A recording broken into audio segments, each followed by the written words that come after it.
presented by Mahalakshmi Music.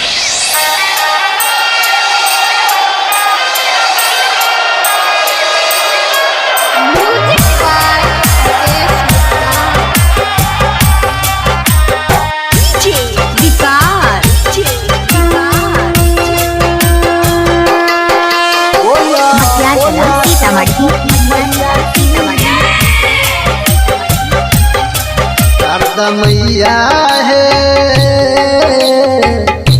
अनपढ़ के दियौन ज्ञान।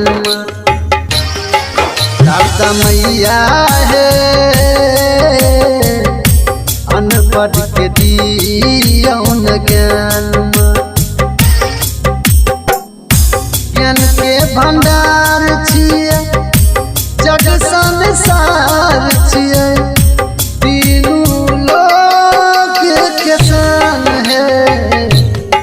शारदा मैया है अनपढ़ के दियौन ज्ञान। शारदा मैया है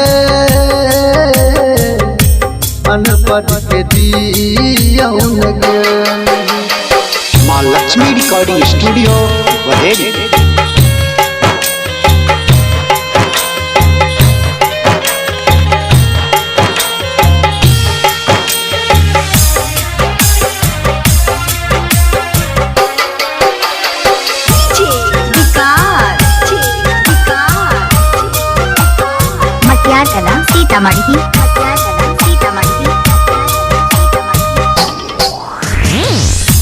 कान्हा के मुरली में भर दलिए साथिया, बजबै के लुइर न रहे भर दलिए साथिया।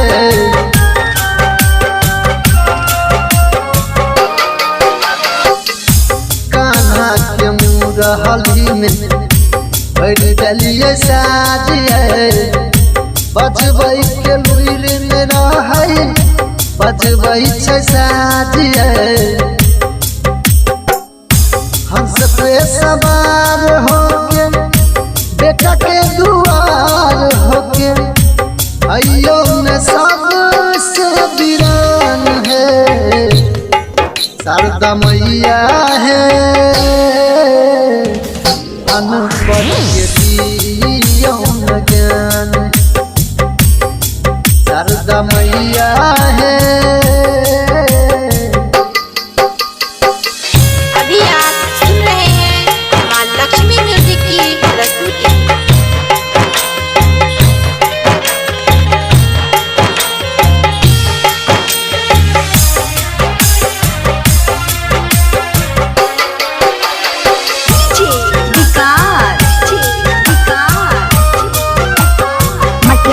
सीतामढ़ी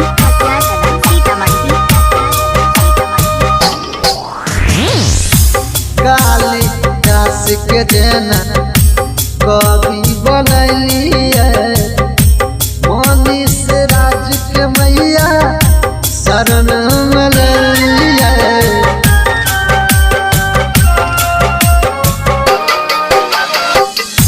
कालिदास के देना कवि बनलिए, मनीष राज के मैया शरण में लिया। पंकज रोशन मैया शरण में लिया, करियो न ओकर उधार। शारदा मैया है अनपढ़ के दियौन ज्ञान। शारदा मैया है अनपढ़ के दियौन ज्ञान।